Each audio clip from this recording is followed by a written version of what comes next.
I was cutting roses today and this is what I found, a nest. I think it's already empty because look at that.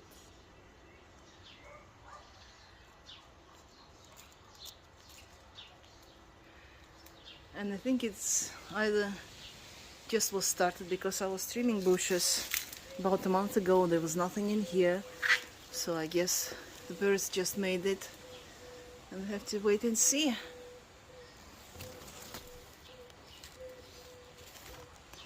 Look at that, they're using pine needles and the rope leftovers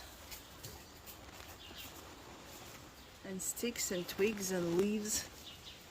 Look at that. This is actually the third nest in my garden.